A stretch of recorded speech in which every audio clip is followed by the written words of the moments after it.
पैर के अंगूठे में जब ऐसी गांठ बन जाती है तो चलने में काफ़ी दर्द और तकलीफ होती है। ये दर्द और तकलीफ और भी ज़्यादा बढ़ सकती है यदि आप इसे इग्नोर करके अगर कोई ट्रीटमेंट नहीं लेते हैं। अगर समय के साथ आप कुछ प्रिवेंटिव टिप्स और एक्सरसाइजेस को करना फॉलो करते हैं तो इस कंडीशन को ठीक किया जा सकता है। आज के इस वीडियो में हम इसी कंडीशन से रिलेटेड बात करने वाले हैं।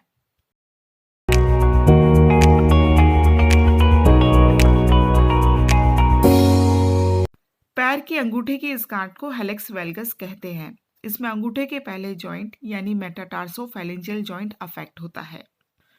इसमें पैर का अंगूठा उंगलियों की तरफ मुड़ने लगता है और हड्डी बहुत ज्यादा प्रोमिनेंट दिखने लगती है, जिसे बुनियन भी कहते हैं।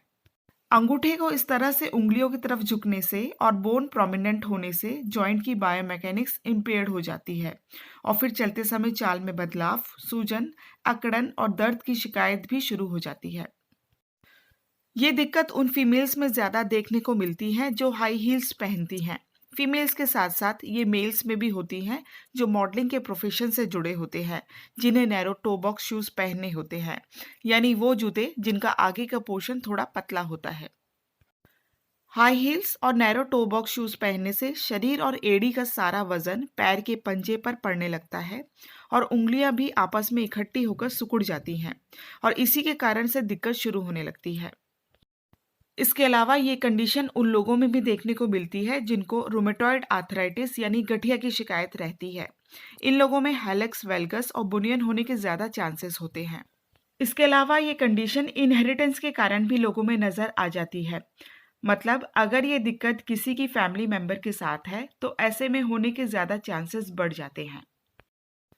अब बात करते हैं इसके प्रिवेंटिव मेजर्स की। इसे प्रिवेंट करने के लिए सबसे पहले सही जूतों का चुनाव करें। हमेशा वही शूज़ खरीदें जिसका टो बॉक्स वाइड हो, वो पॉइंटेड ना हो और शूज़ पहनने के बाद सबसे लंबी उंगली और शूज़ के पीछे वाले पोर्शन में थोड़ी स्पेस रहनी चाहिए। और फुट की शेप स्क्वीजिंग और प्रेसिंग की वजह से खराब नहीं होनी चाहिए। इस कंडीशन को प्रिवेंट करने के लिए जितना हो सके नंगे पैर वॉक करें। इस कंडीशन में अगर आप ग्रेट टो ऑर्थोसिस का भी इस्तेमाल अर्ली स्टेज में कर लेते हैं तो काफ़ी अच्छा रिजल्ट मिलता है। अंगूठे का ये ऑर्थोसिस वो सभी बायोमैकेनिकल प्रोसेस को ठीक करता है जिसके कारण से हेलिक्स वेल्गस होता है। इसमें ऑर्थोसिस में आता है टो सेपरेटर। ये टो सेपरेटर अंगूठे और उंगली के बीच एक नॉर्मल स्पेस मेंटेन करता है ताकि फुट और एंकल नॉर्मल एनाटॉमिकल पोजीशन में रहे। ये इजीली अवेलेबल होते हैं फार्मेसी शॉप्स पर। आप वहाँ से या फिर ऑनलाइन भी इसे परचेज कर सकते हैं। इन सभी चीज़ों के साथ आप फुट की एक्सरसाइजेज भी ज़रूर करें ताकि फुट की वीक मसल्स को स्ट्रेंथन किया जा सके। एक्सरसाइज में फर्स्ट है मोबिलाइजेशन ऑफ मेटाटार्सोफैलेंजियल जॉइंट।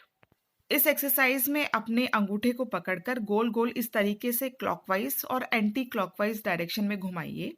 ऐसा करने से आपकी जॉइंट की अकड़न कम होने लगेगी। ऐसा आप दिन में दोनों पैर के अंगूठे के लिए 3 से 4 मिनट 20 से 25 बार करिए।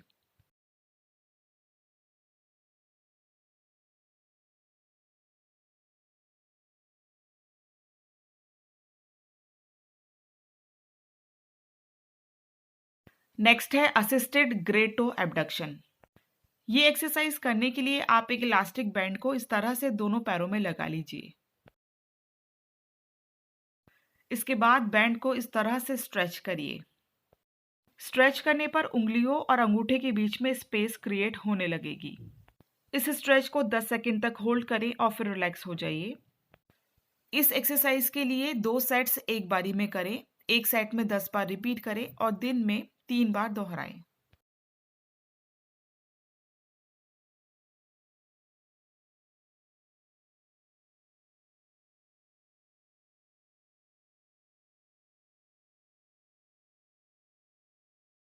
थर्ड एक्सरसाइज है फुट मसल स्ट्रेचिंग।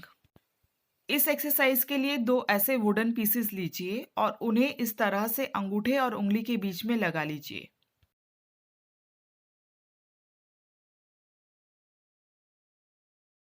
अब चेयर का सपोर्ट लेकर अपनी टोज पर खड़े होइए और फिर वापस नीचे आ जाइए। इस सेम एक्सरसाइज के 2 सेट्स एक बारी में करिए। एक सेट में 10 बार रिपीट करिए और दिन में 3 बार दोहराइए।